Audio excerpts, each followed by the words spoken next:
Namaste, Radhe Krishna.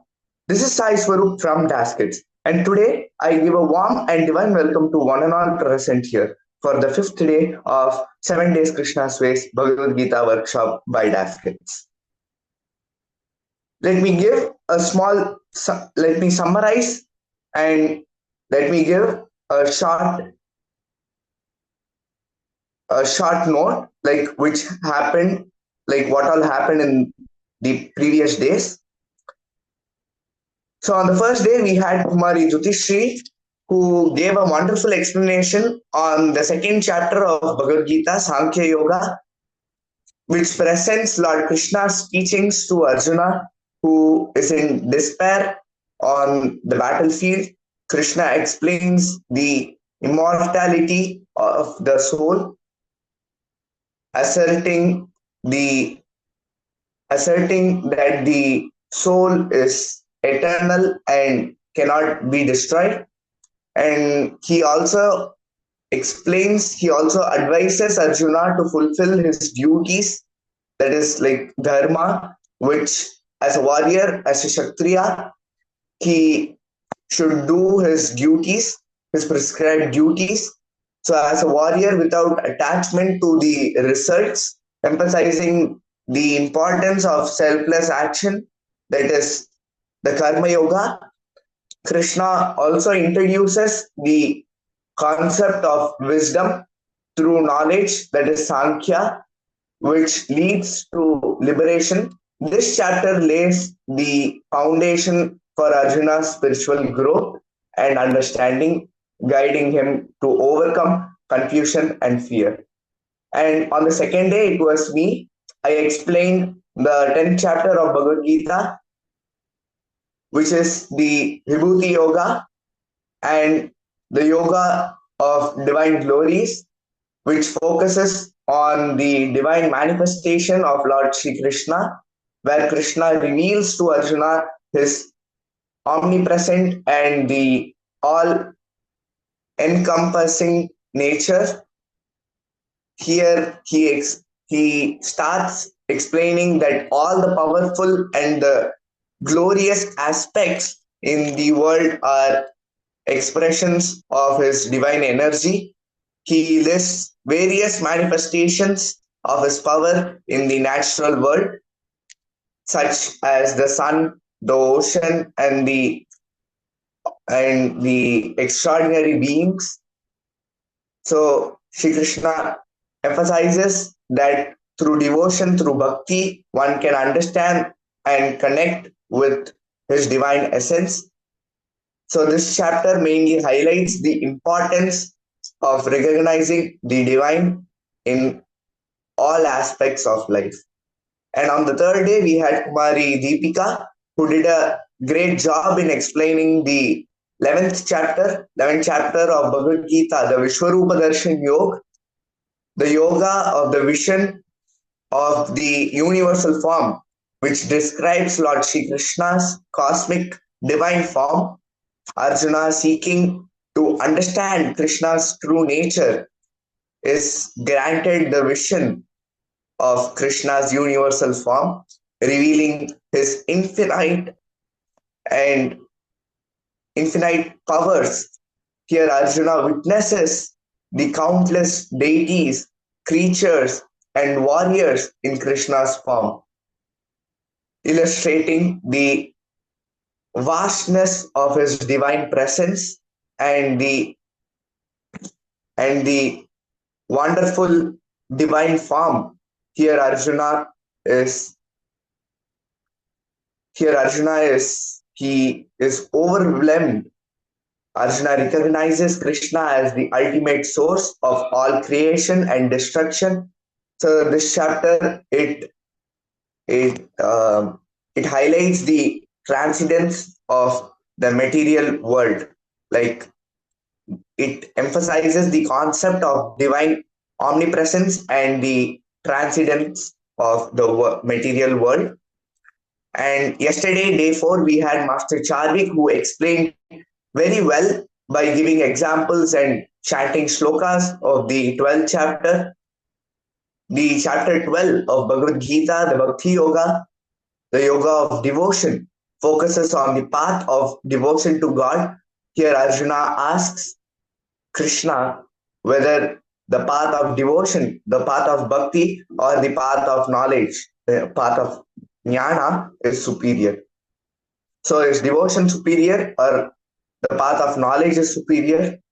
Here, Arjuna asks to Krishna, and Krishna explains that while both paths lead to the the liberation, the devotion is easier to it is easier and more accessible to attain him. He emphasizes that a true devotee is one who surrenders completely to God, maintains humility, compassion, and self control, and remains unaffected by worldly attachments, the material attachments.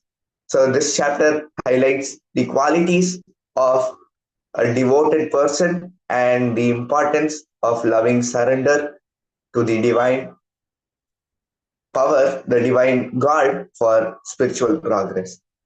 And today we have Master Bhargavaram from Daskets to chant shlokas and to explain the 15th chapter. So let's begin this session by invoking the blessings of Radha Mata and Krishna by chanting the Maha Mantra, that is Hare Krishna, Krishna Krishna, Hare Hare, Hare Rama, Rama Rama, Hare Hare, 11 times. So I request everyone to unmute yourself and to keep Shin Mudra on your laps and to invoke the divine blessings of the divine power, the supreme power. So let's start.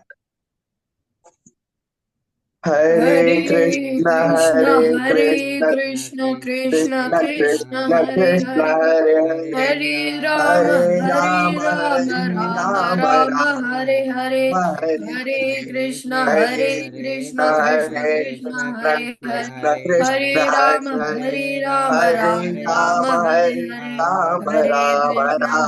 Hare. Rama, Hare Rama Krishna, Rama, Hare Hare Krishna, Hare Krishna Krishna, Hare Hare Hare. Krishna, Hare Hare Rama, Krishna, Hare Krishna Rama, Krishna, Rama Hare Rama, Hare Hare Hare. Hare Hare Rama, Krishna, Hare Hare Rama, Rama Rama, Hare Hare Hare Krishna, Krishna, Krishna, Hare Hare Hare, Krishna, Hare Krishna Rama, Hare Krishna, Rama, Hare Hare Rama Rama, Hare Hare Hare. Rama, Hare Hare Rama, Krishna, Hare Rama Krishna, Rama, Krishna Hare Krishna, Hare Hare Hare. Hare Hare Rama, Krishna, Hare Hare Rama, Krishna, Rama Rama, Krishna Hare Krishna, Hare. Hare Hare Hare Krishna, Hare Hare Rama, Krishna, Hare Krishna Krishna, Rama, Hare Hare. Rama Rama, Hare Hare Rama, Hare Hare Rama, Hare Rama Krishna, Rama, Hare Hare Hare. Krishna, Hare Krishna Krishna, Krishna, Hare Hare Hare Krishna, Krishna Hare Krishna, Rama, Hare Hare.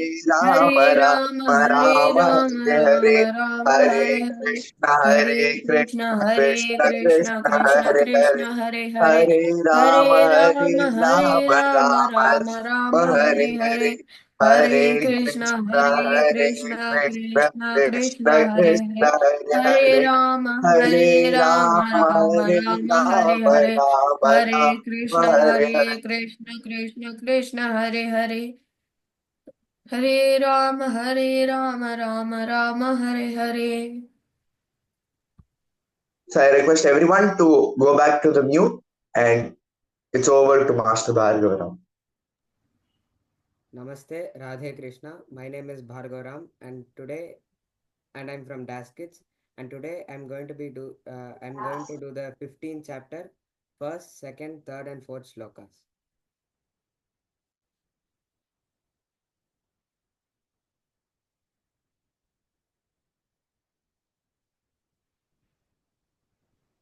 Can everyone see my screen? Can everyone see my screen? Yes, it is. It is Yeah, visible, it's Bhargav. visible. Bhagavad Gita 15th chapter, Purushottama Yoga.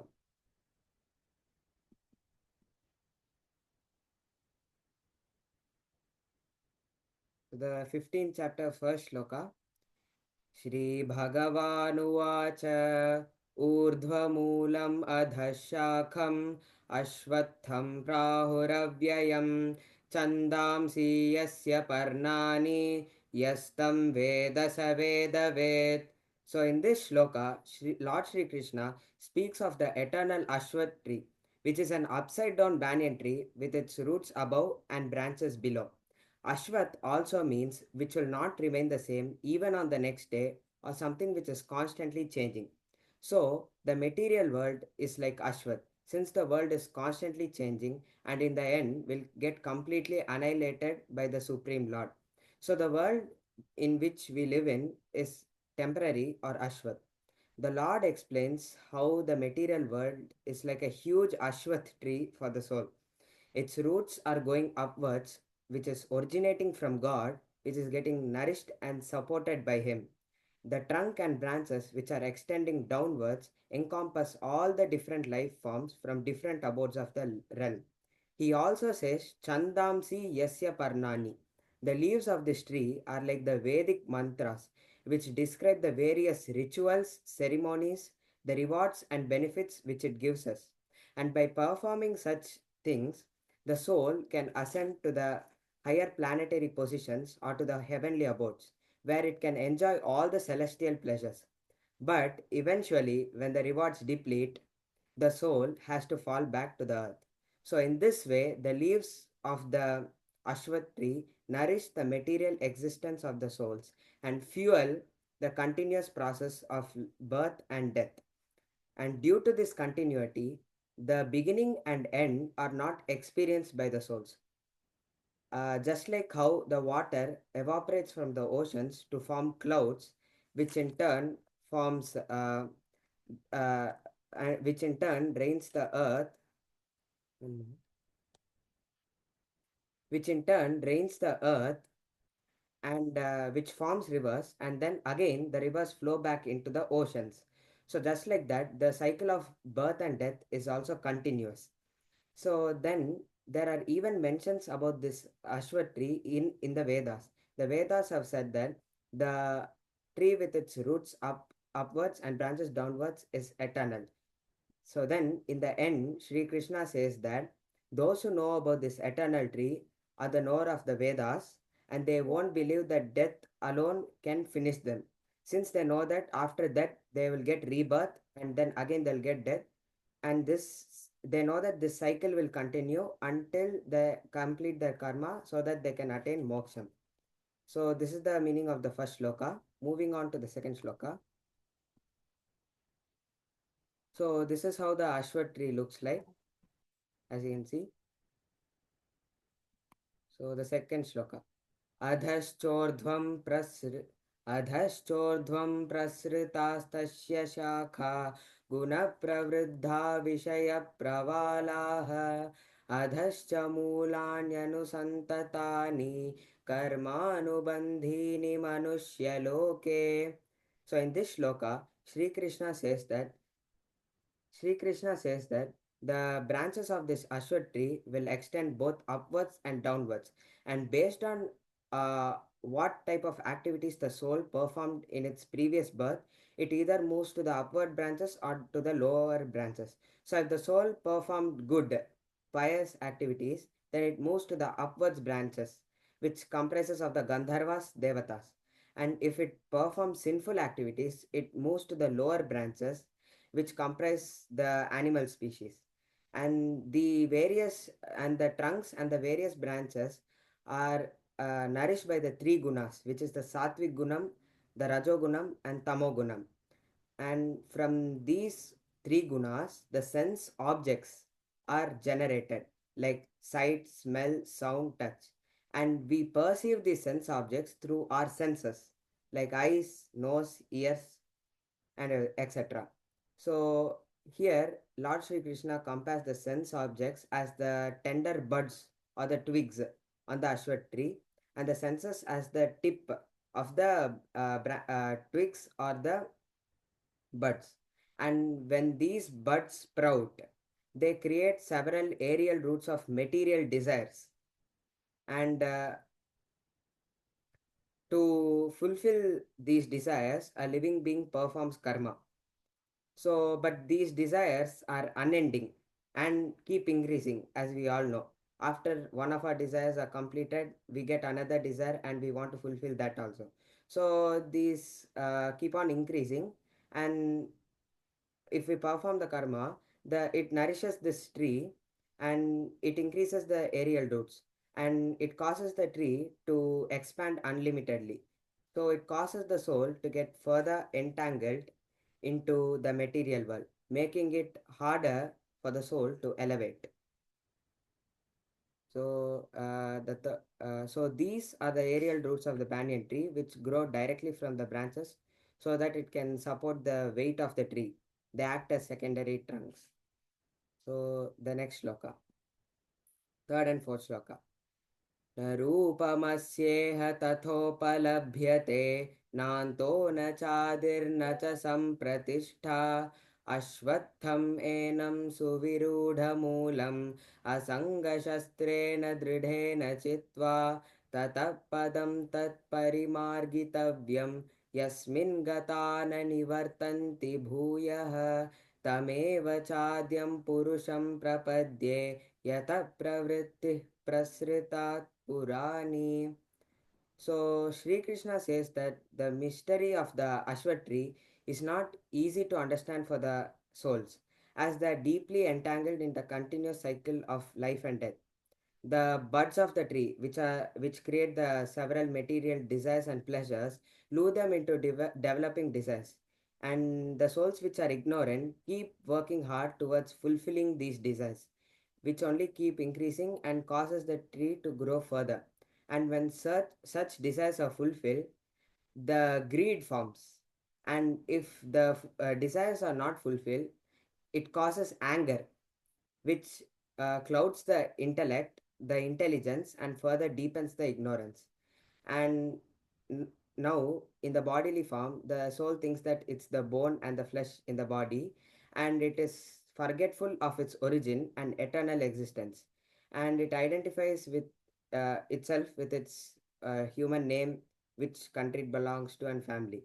So, to satisfy the material needs, the living being gets involved in things that are not needed.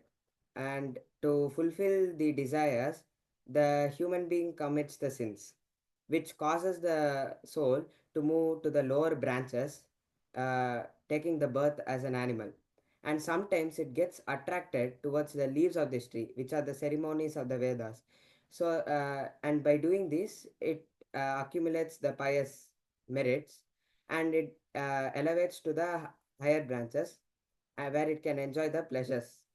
But eventually, these rewards deplete and it again falls back to the earth. So the soul is thrown back upwards and then again thrown back down, sometimes to the celestial, the higher planetary positions, and sometimes to the hellish regions. So the after several lifetimes, the soul is forgetful of God. But Krishna says that there is a remedy for this soul's what to say for the soul's continuous suffering. There's a remedy. Krishna says that this tree can be cut with the axe of asang, or detachment. One can cut this tree, the roots of the desires of this tree, with detachment.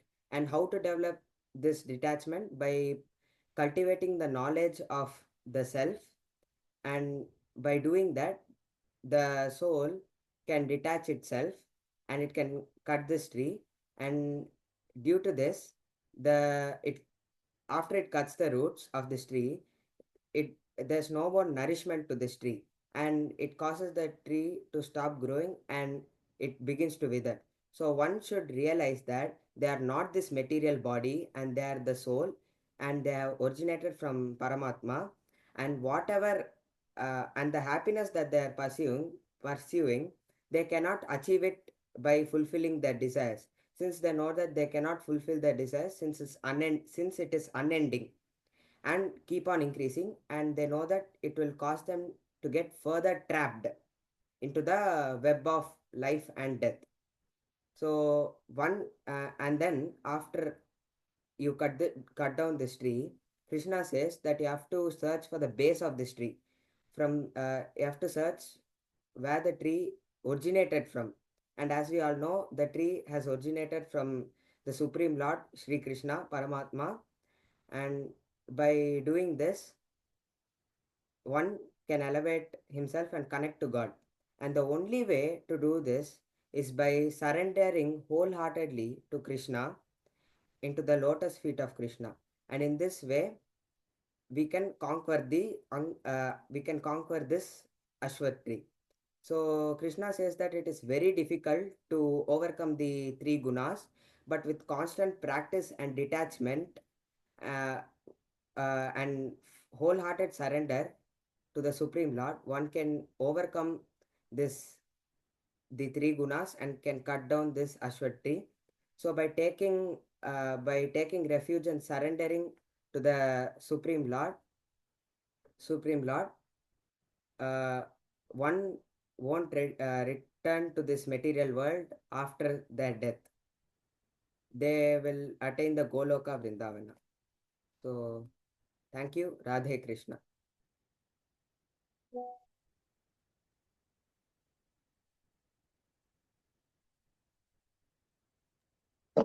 Thank you, Master Bhargava. It was really, really wonderful. So, the 15th chapter of Bhagavad Gita, which is the Purushottama Yoga, the yoga of Supreme Divine Personality, which discusses the nature of the eternal soul and the Supreme Divine. So, here Krishna describes the material world as an impermanent, which is a temporary tree with roots in the spiritual realm, symbolizing the cycle of birth and death. So he explains very beautifully that the soul is eternal and beyond physical existence.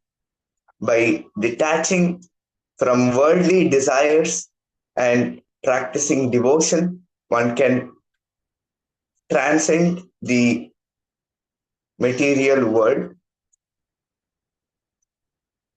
So Krishna reveals his supreme nature as the ultimate source of creation and liberation, urging Arjuna to surrender to him for the eternal peace and spiritual freedom.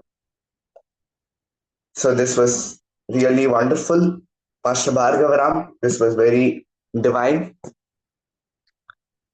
So I request everyone to unmute yourself once again. So let's conclude this session today by chanting Om Shanti Shanti, followed by Loka Samasta Sukhno Bhavantu 3 times. So I request every one of you to unmute yourself and to keep Chin Mudra on your laps so that we can conclude this session with the divine powers, the divine blessings of Krishna.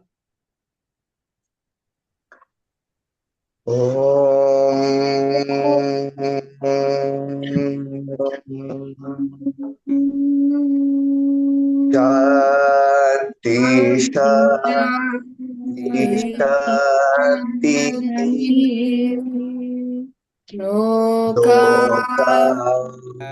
Samasta Sukhino Bhavantu Loka samasta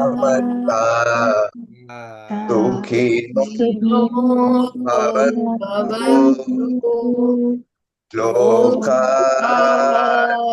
samasta Sukhino Bhavantu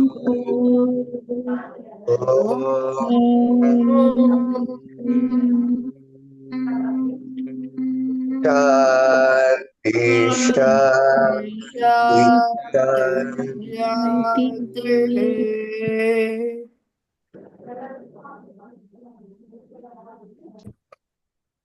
Thank you. Meet you all tomorrow with another speaker.